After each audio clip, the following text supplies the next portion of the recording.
Study IQ IAS, अब तैयारी हुई अफोर्डेबल। भारत की अखंडता पर सवाल उठ रहा है नेपाल से। जी हाँ, हम बात कर रहे हैं अखंड भारत की और कंट्रोवर्सी है कि क्या अखंड भारत कभी एक ऐतिहासिक सत्य था? Was it a historical reality? And if it was not, तो हम अखंड भारत की परिभाषा रखते कहां से हैं? How do we come to know about Akhand Bharat as a political cum cultural entity? क्या ये सिर्फ एक राजनैतिक धरोहर थी या एक सांस्कृतिक धरोहर भी थी? Was it also cultural reality? All of this questions start coming up जैसे ही द वर्ड अखंड भारत कम्स, राइट? सो इसके बहुत सारे लेयर्स हैं, बहुत सारे परतें हैं। आइए देखते हैं in your favourite episode of time capsule. My name is Ashish and let us revisit the past, particularly very glorious past of Indian history. Controversy कहां से है, पहले उससे शुरुआत करते हैं। देखिए, कंट्रोवर्सी ये है कि नवनिर्मित पार्लियामेंट हाउस, संसद भवन में एक म्यूरल है जहां पर अखंड भारत की कल्पना वाली एक मैप दी गई है और मैप में बहुत सारे ऐसे जगहों का वर्णन है जो आज भारत में नहीं है। नेपाल के प्रधानमंत्री कमल प्रचंड जब अपने दौरे पर थे, उन पर यह दबाव डाला गया bye there fellow Nepali politicians कि भारत को या भारत के प्रधानमंत्री नरेंद्र मोदी जी को यह बताया जाए कि कपिलवस्तु और लुम्बिनी अब भारत में नहीं है, इसीलिए भारत के पार्लियामेंट में प्रेजेंट इस म्यूरल से वो नाम हटाया जाए।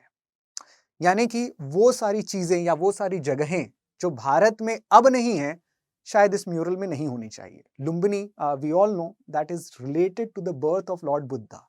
भगवान बुद्ध के बर्थ से रिलेटेड ये प्लेस जहां पर उनका जन्म हो रहा है, शाक्य मुनि के नाम से भी हम बुद्ध को जानते थे, बिकॉज शाक्य डायनेस्टी एक जमाने में हुआ करती थी। नाउ ये एक कंट्रोवर्शियल स्टेटमेंट चल रहा था while inauguration of parliament was going on and while प्रचंड was roaming or was visiting India। अब वो भारत से अपने राजनीतिक दौरे से वापस लौट चुके हैं, बट इसके साथ साथ उन्होंने एक सवाल छोड़ दिया है हमारे जहन में कि क्या भारत अखंड मैप को दिखा सकता है या अखंड भारत था कि नहीं था। सो आइए देखते हैं अखंड भारत था कि नहीं था, वॉज इट अ रियलिटी और not reality. But before I even go with that, I want to make my students remember, तैयारी अखंड रूप से होनी चाहिए, तैयारी खंडित नहीं होनी चाहिए। यानी कि तैयारी प्रीलिम्स के बाद आप भूल जाते हैं कि मेंस की भी तैयारी करनी है, रिजल्ट के लिए ना बैठे। मैं जानता हूं कि आपने अभी अभी प्रीलिम्स दिया है और प्रीलिम्स देने के बाद मेंस की तैयारी के लिए आप यूपीएससी के रिजल्ट का वेट कर रहे हैं। उस रिजल्ट का वेट मत करिएगा। हम जानते हैं कि आपने बहुत मन से तैयारी की थी और प्रीलिम्स दिया था और अब बारी है मेंस की। सो मेंस की तैयारी के लिए लग जाइए, पर्टिकुलरली फॉर दो स्टूडेंट्स 2024 में अगर आप दे रहे हैं, हम पूरे अखंडित रूप से आपके साथ प्रीलिम से लेके इंटरव्यू तक रहेंगे। And that is why P2I batch, that is prelims to interview batch, is there for you. और इसमें सबसे अच्छी बात यह है कि प्रीलिम्स के बाद जैसे ही आप प्रीलिम्स क्वालिफाई करते हैं, मेंस आप हमारे साथ ऑफलाइन करेंगे। तो हम और आप बैठकर क्लास में 4 महीने एक साथ रिगरस तैयारी करेंगे मेंस की, right? I will be taking your history lectures particularly with this respect, और मैं चाहूंगा कि ज्यादा से ज्यादा स्टूडेंट्स जो अपनी प्रतिभा, जो अपने गोल्स को आजमाने के लिए तैयार हैं, राइट, जो चाहते हैं कि वो एक ऐसे देश के ऐसे ऑफिसर्स बने, those who can see the past as well as predict the future, right? तो दोनों ही चीज करनी है। प्रीलिम्स टू इंटरव्यू बैचेस में एनरोल करिए। Now this batch is live particularly till 9th of June। आपको कोड ASHLIVE यूज करना है, you will get heavy discounts. By the way, आप जब मेंस की तैयारी हमारे साथ करने आएंगे, कोई एक्स्ट्रा आपको चार्ज नहीं लगेगा, right? So at this cost itself हम आपको दिल्ली बुलाएंगे, अपने कैंपसेस में रहना, खाना और तैयारी करना, ये सब हमारे ऊपर है, राइट? सो दैट आपका नाम फाइनल लिस्ट में जाए। So I'll talk more about it at the end of the lecture, but let us begin with this question। मैंने आपसे क्वेश्चन पूछा था, क्या अखंड भारत एक रियलिटी है या थी भी कि नहीं? Let us see that। देखिए, एंशियंट टेक्स्ट्स में, यानी कि हमारे ऐतिहासिक टेक्स्ट्स में, वैदिक कॉर्पस में, जो वेद के कॉर्पस हैं, वहां पर भारत शब्द की कल्पना बहुत बार की जाती है। Now students who do history particularly हमारे साथ जो हिस्ट्री पढ़ते हैं वो अच्छे से जानते हैं कि वैदिक टेक्स्ट्स ऑलमोस्ट 1000 बीसी से लेकर 600 बीसी तक बन रहा था, कॉर्पस लिखे जा रहे थे। वैदिक एरा 1500 बीसी से लेकर ही शुरू है और 1500 से लेकर 600 बीसी को हम वैदिक एज कहते हैं। लेकिन कुछ ऐसे भी वैदिक टेक्स्ट्स थे जो गुप्ता काल तक यानी कि 400 एडी तक बने जा रहे थे। So this was a very long period of time, right? 1000-2000 साल में वैदिक टेक्स्ट्स लिखे गए और उस समय उन वैदिक टेक्स्ट्स में भारत की परिकल्पना की जा रही थी। कैसे? लेट अस फर्स्ट सी मार्कंडे पुराण में, जो पुराण हमारे वैदिक टेक्स्ट्स का एक पार्ट हुआ करते हैं। In fact Purana are very good source of history. So Puranas में पर्टिकुलरली जब भी आप संकल्प लेते हैं, हिंदू परंपरा में जब आप पूजा के लिए बैठते हैं तो आपको एक संकल्प दिया जाता है। यू टेक एन ओथ कि मैं ये एक पर्टिकुलर काम करने जा रहा हूं, एक जगह पे बैठ के करने जा रहा हूं, इस समय पर बैठ के करने जा रहा हूं और इतने दिनों में ये काम करूंगा। चाहे वो आप रामायण पढ़वा रहे हो या महाभारत या गीता पर्टिकुलरली का पाठ हुआ करता है। जब भी आप ऐसे कुछ पुण्य काम करते हैं तो आप संकल्प लेकर करते हैं। जैसे आप एक परीक्षा की तैयारी कर रहे हैं तो आप संकल्प लेकर ही तैयारी करें, right? So that is the idea behind it. जब भी संकल्प रखा जाता है, Markandeya Purana which was again almost coming up during the time period of 400 AD, ये बता रहे थे जम्बू द्वीपे भारत खंडे। बार बार ये वर्ड यूज किए जाते हैं संकल्प में कि मैं संकल्प कहां से ले रहा हूं, व्हाट इज माई ज्योमेट्री और what is my geography? Jambu Dweep, जहां पर जम्बू की, यहां पर जामुन की ट्रीज बहुत सारा मिलेंगी और भरत खंडे यानी कि भारत के एक खंड में मैं स्थित हूं। अब ये वर्ड भारत उस समय कहां से आ रहा था?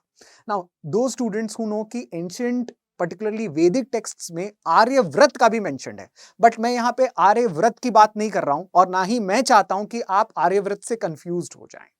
आर्यव्रत अपने ज्योग्राफिकल एरिया को बहुत सिंपल तरीके से बताता है कि आर्यव्रत कौन से रीजन का है। आर्यव्रत इज सप्त सिंधुआ रीजन, यानी कि सिंधु नदी के 7 अंग या 7 ट्रिब्यूटरीज का रीजन है आर्यव्रत। और साथ ही साथ कभी कभार मुजवंता पीक्स के बारे में भी कहा जाता है, यानी कि मुजवंता के पहाड़ों के बारे में भी कहा जाता है। यानी कि नॉर्थ वेस्टर्न एरिया जो भारत का है वो एरिया माना जाता था आर्यव्रत का, जो बाद में ईस्ट के तरफ यानी कि बिहार, उत्तर प्रदेश की तरफ बढ़ता गया। आर्यव्रत से भी बड़ा भारत खंड था और ये वर्ड मार्कंडे पुराण में निहित है। दूसरी सबसे इंपॉर्टेंट एविडेंस आदि पर्व से आती है। नाउ व्हाट इज आदि पर्व? यहीं से यूपीएससी आपको क्वेश्चंस भी देती है। Adi Parva is one of the names, one of the sections of Mahabharata. देखिए महाभारत भी या महाभारत लिखने की प्रक्रिया भी ऑलमोस्ट 400 साल से चली आ रही थी। नाउ 400 एडी तक, गुप्ता काल पीरियड तक महाभारत लिखकर कंपाइल कर तय किया गया। वो 1,00,000 वर्ड्स का हो गया। उसका नाम जय संहिता भी रखा गया, राइट? सो शांति पर्व हो, आदि पर्व हो, these are some of the chapters of Mahabharata. Adi Parva में बार बार ये बताया जाता है कि भारत किंग दुष्यंत और शकुंतला से उत्पन्न हुए पुत्र का नाम है, जो बाद में राज्यपाट चला रहे हैं, राइट? सो भरत से निकला भारत और भारत वर्ष। इस पर कालिदास ने भी, जो गुप्ता काल में थे, उन्होंने भी शाकुंतलम लिखी हुई है, राइट? अभिज्ञान शाकुंतलम आप सबको पता है। This is one of the most celebrated texts of Kalidasa. Now third evidence, the most important from Vishnu पुराण।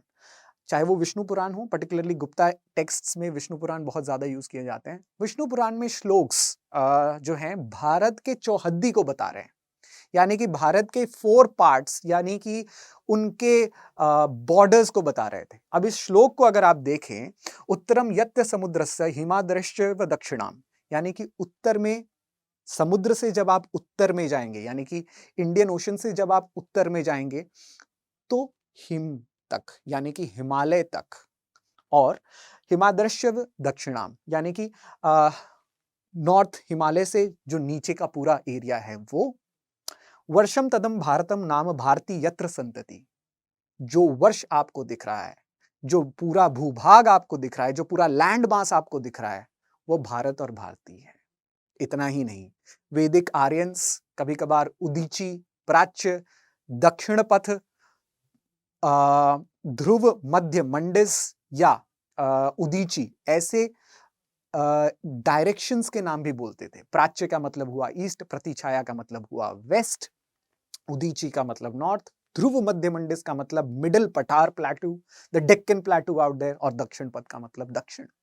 सो विष्णु पुराण जो गुप्ता पीरियड में था वो भी भारत के चौहद्दी को बता रही।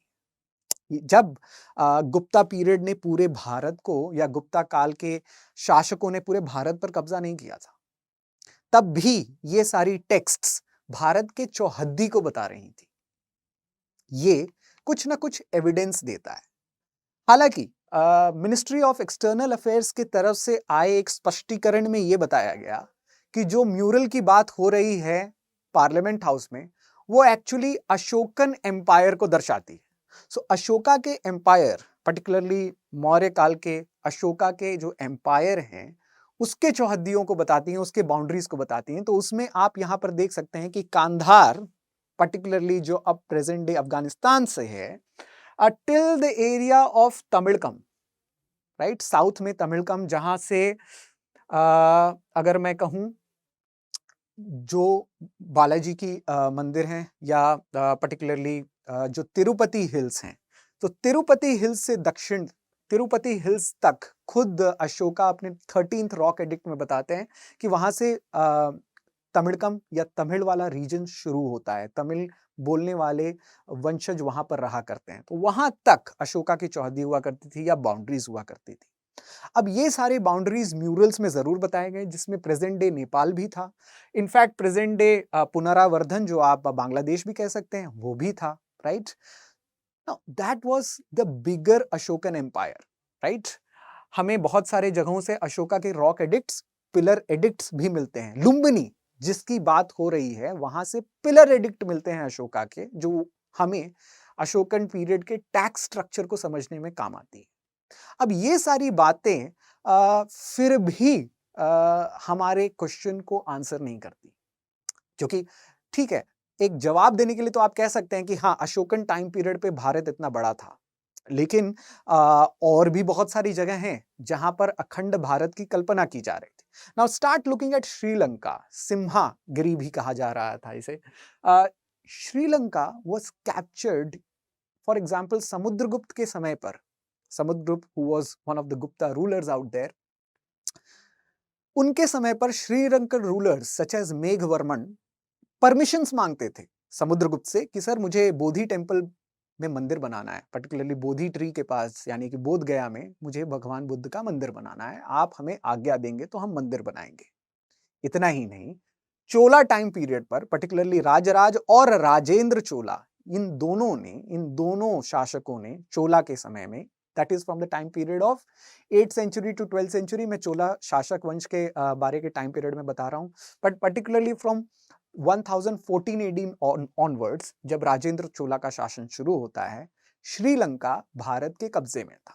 आप यहां पर मैप देख रहे हैं, अगेन जो ब्लू में है वो चोला साम्राज्य को दर्शाता है, but look at how Chola navy was used to even capture the area of present day Cambodia, South East Asia, Vietnam, Java, Malay peninsula, the whole area. इन सभी जगहों पर चोला साम्राज्य ने या चोला शासकों ने अपने नेवल पावर्स के थ्रू कब्जा किया। डायरेक्ट और इनडायरेक्ट पावर्स यहां पर एक्सरसाइज किए जाते थे। चोलास, राजेंद्र चोला अपने आप को गंगई कोंड चोलपुरम भी कहते थे, यानी कि one who has captured the territories in and around Ganga. So Ganga के किनारे महिपाल रूलर्स को भी वो हरा रहे थे, लेकिन अपने आसपास साउथ ईस्ट एशिया में उनका दबदबा पूरे तौर पर कायम था। दूसरा, अगर मैं एग्जांपल दूं अफगानिस्तान का, Gandhara, Kamboja, these are one of our earliest janapadas. ये हमारे महाजनपद की श्रेणी में सबसे पहले आती। भगवती सूत्र हो या सुत्त पिताका हो, यहां पर 16 या षोडश महाजनपदों की संख्या के बारे में वर्णन किया गया है। And this is the time period of वैदिक एज, या उससे पहले के एज, 600 सेंचुरी बीसी की मैं बात कर रहा हूं, 6th सेंचुरी बीसी की मैं बात कर रहा हूं। और उसी समय गांधार और कंबोज एक प्रकार से महाजनपद की श्रृंखला में सबसे अव्वल में आते थे। इतना ही नहीं, ये वापस छूटे कैसे हमारे, वो भी मुझे बताना है आपको। सो फॉर एग्जाम्पल, एक बहुत मॉडर्न टाइम पीरियड में अगर मैं कहूं 1879 सेकेंड एंग्लो अफगान वॉर के बाद ट्रीटी ऑफ गंडामक हो रही है, जिसके तहत अफगानिस्तान को एक प्रकार से छोड़ दिया गया। बाद में अफगानिस्तान को स्ट्रैटेजिक बफर भी बनाया जा रहा था। 8th और 9th सेंचुरी की अगर मैं बात करूं तो वहां पर रह रहे करामाती बुद्धिस्टों को मिडिल ईस्टर्न किंगडम्स के इन्फ्लुएंस में इस्लामिसाइज्ड बनाया जा रहा था। इस्लाम का ऑनस्लॉट 8-9 सेंचुरी में अफगानिस्तान में हो रहा था एक जमाने में, और वहां पर आप बामियान बुद्धा को भी देखते हैं, और अफगानिस्तान को हम ऐसे खो रहे थे from the modern time periods also. Myanmar mentioned as Moringa, Myanmar का नाम अशोक और इवन समुद्रगुप्त अटाविका राज्य के रूप में करते हैं। Those areas which are in the farther north east region. Ashok ने तो अटाविका राज्य को बार बार मौर्य के अंग कहना शुरू किया, मौरिंगा यानी कि मौर्य के अंग, जहां पर डायरेक्ट मौर्य शासन नहीं है लेकिन इनडायरेक्टली मौर्य शासन है। लेकिन समुद्रगुप्त ने इन अटाविका राज्यों के ऊपर भी कैप्चर किया। Myanmar was one of those areas which came under Samudragupta control. Later on 1824 में ब्रिटिशर्स बर्मा से लड़ाई कर रहे थे, और बाद में 1937 में almost before 10 years that we could gain our independence, Burma was also let loose by the Britishers. आइए कंबोडिया की बात करते हैं, एक ऐसा देश जहां पर यहां से उठकर गए एक ब्राह्मण ने अपनी डायनेस्टी शुरू की, वहां के लोकल क्वीन से शादी की, नाम था कौंडिन्य, और कौंडिन्य डायनेस्टी इससे शुरू हो जाती है। आज विश्व का सबसे बड़ा विष्णु टेम्पल अंकोर वाट या रामायण टेम्पल भी आप इसे कहते हैं, is made by Suryadev Barman, seen in Cambodia itself. Indonesia को द्वीपांतर भारत भी कहा जाता था। मैंने आपको अभी बताया कि कैसे चोला मलय पेनिनसुला को कब्जा करके रखे हुए थे, लेकिन इंडोनेशिया पे बिकॉज ऑफ चोलाज इन्फ्लुएंस आप कह सकते हैं, या Cholas connect of cultural unity आप कह सकते हैं, ज्यादातर शैव मंदिर आज भी आपको दिखेंगे। द्वीपांतर भारत पुराण में मेंशन्ड है। भुवन कोश एक किताब है पर्टिकुलरली, और यहाँ पर इंडोनेशिया से रिलेटेड काफी वर्ड्स आपको मिलेंगे। आज भी इंडोनेशिया और भारत में जब भी मिलिट्री एक्सरसाइजेस होती हैं, right, they are taken in the name of Garudas, right. Garuda airlines Indonesia की आज भी ऑफिशियल एयरलाइंस है, गवर्नमेंट बैक्ड एयरलाइंस है, right. Dharmayuddha is one of Dharma guardian, I beg your pardon, Dharma guardian is one of the interwar exercises that India and Indonesia take up, right? So ऐसे words Indonesia आज भी use करता है। बात आती है उन देशों की जिनके बारे में हम ये कहते हैं that we exported Buddhism to them. Tibet को त्रिविष्ठम, ये म्यूरल में भी है, और बाद में कई सारे टेक्स्ट्स में, पर्टिकुलरली दीपवंशा, महावंशा जैसे सिलोनीज टेक्स्ट में भी तिब्बत के बारे में त्रिविष्ठम कहा गया है। इतना ही नहीं, तिब्बत को हम कल्चरल आइडेंटिटीज के साथ जोड़ रहे थे। इनफैक्ट हम बुद्धिज्म के एक्सपोर्ट के साथ जोड़ रहे थे। चाहे वो तिब्बत हो या भूटान हो, वहां पर महायान बुद्धिज्म और वज्रायन बुद्धिज्म का जाना इंडिया का एक एक्सपोर्ट माना जाता है। बट तिब्बत को अंग्रेज 1904 के ट्रीटी ऑफ लासा के तहत छोड़ रहे थे। लॉर्ड कर्जन के समय में यंग हस्बैंड मिशन जा रहा था और उसके बाद तिब्बत को कैप्चर किया गया। But yes, during the time period जब 1955 में तिब्बत पर कब्जा किया जा रहा था by Chinese, Jawaharlal Nehru was one who kept silent, unfortunately. Bhutan, the territory of Bhu Utthan, जहां पर भूमि जो है वो उत्थान पे जाती है। Again it was famous for Vajrayana and Buddhism. Bhutan हो चाहे सिक्किम हो, हमने सिक्किम को एनेक्स किया था, बट भूटान और सिक्किम कल्चरली ज्यादा डिफरेंट नहीं। बात आती है हमारे अप्रिय पड़ोसी पाकिस्तान की, और पाकिस्तान के बारे में देश का बच्चा बच्चा जानता है कि वो कैसे भारत का अंग हुआ करता था। वो भूमि जहां पर तक्षशिला हुआ करती थी, वो भूमि जहां पर पुरुषपुर हुआ करता था, पुष्कलवटी हुआ करती थी, अब पेशावर है, लक्ष्मणपुर हुआ करता था जो अब लाहौर है। ऐसी धरती को अलग करने में अंग्रेजों का कितना बड़ा योगदान है, ये बात मुझे दोहराने की ना तो आवश्यकता है, ना तो आपको सुनने की कोई ज़रूरत, बिकॉज़ हम इस बात को बार-बार जानते हैं।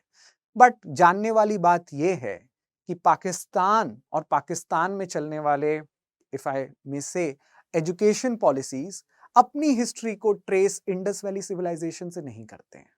सबसे पुख्ता सबूत इसी बात का है। इंडस वैली सिविलाइजेशन के साइट्स को आप देखेंगे, आज भी इंडस वैली सिविलाइजेशन के ऑलमोस्ट 70 to 60% स्लाइड्स पाकिस्तान में। फिर भी पाकिस्तान अपनी इस धरोहर को, अपनी इस ऐतिहासिक धरोहर को नहीं मानते हैं। उनकी हिस्ट्री घोरियन इन्वेजन से शुरू होती है। उनकी हिस्ट्री जो है वो 7th 8th सेंचुरी से शुरू होती है, जब इस्लाम का ऑनस्लॉट भारत या इंडियन सब कॉन्टिनेंट में शुरू हो रहा था। उनके लिए मोहम्मद घोरी उनके वंशज हैं, या शायद the coming up of Ghaznavid empire, Mahmud of Ghazni. ये अपने इतिहास को भूल जाने वाली बात है। तो सवाल ये उठता है, the question that we should ask, क्या आज आपको ये अखंड भारत दिखता है? जी नहीं। आज हम जिस भारत में रह रहे हैं, शायद from the time of Ashoka itself हमने बहुत कुछ खोया है और हमने बहुत कुछ पाया भी, राइट? जैसे कि मैंने आपको कहा कि अशोक के समय में हो सकता था तमिड़कम वाली एरिया भारत के चौहद्दी में नहीं आती थी, लेकिन भारतीय संस्कृति भारत के लेंथ और ब्रेथ में बिल्कुल समाहित थी।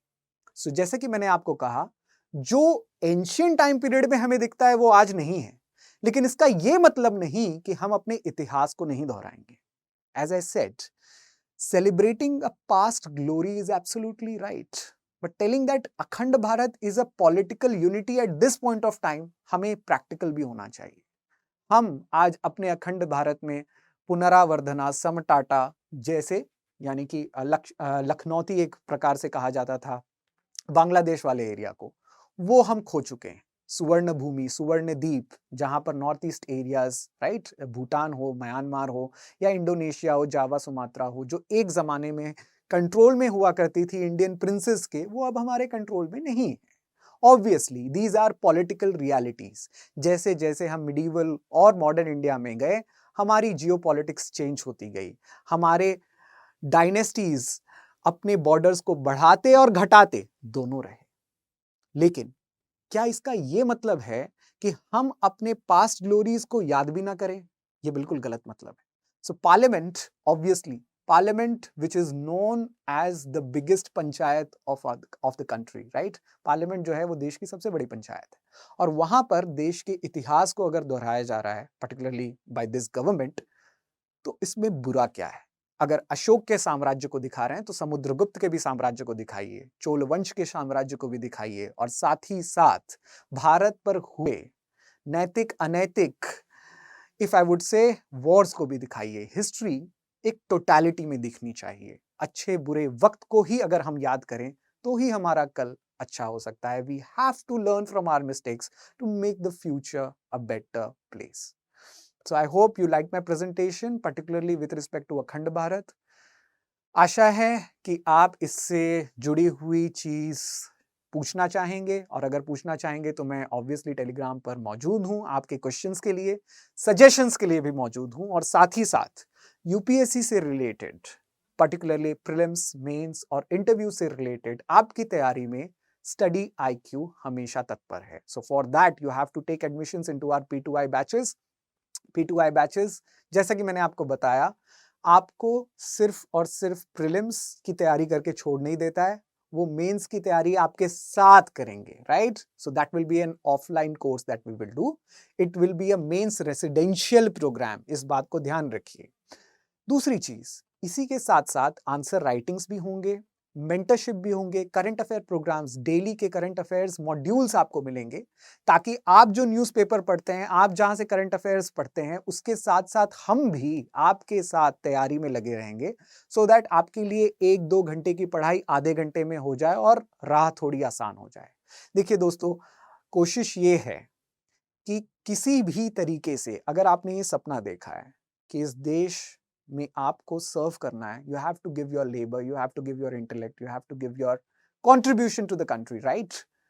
जब आपने ये सपना देखा है तो आपका नाम मेंस लिस्ट ही नहीं फाइनल लिस्ट में आना चाहिए। सो सिर्फ प्रीलिम्स की तैयारी नहीं करेंगे, सिर्फ मेंस की तैयारी नहीं करेंगे, लास्ट तक, आखिरी सांस तक, यानी कि जब तक आपका नाम फाइनल लिस्ट में नहीं आ जाता तब तक हम आपका हाथ पकड़कर आपके साथ तैयारी करेंगे। So that is the whole and sole purpose of prelims to interview batch. Don't waste any more days. Prelims खत्म हुआ है, मेंस की तैयारी में लगभग सब लोग लगे हुए हैं, आप लग जाइए। Don't waste for your results to come. अगर आप ऐसा करते हैं, आप वो बहुमूल्य, बहुत कीमती वक्त छोड़ रहे हैं। Don't do that, right? तैयारी तभी सफल होगी जब आप फर्स्ट डे से लगेंगे। So that is why 2024 evening batches, they are starting, their batch is starting on 9th of June. Don't wait for any more time, use the code ASHLIVE। जैसे आप कोड यूज करेंगे आपको added discount मिलेगा, this is the highest discount that you will get. अगर आप code नहीं use करेंगे, the discount will not be featuring on your screens. So please use that, take admissions, make sure they इससे related और कोई question होगा, you connect with me, I will be more than happy to watch it. Thank you for watching Time Capsule Study IQ. My name is Ashish. Study IQ IAS अब तैयारी हुई affordable.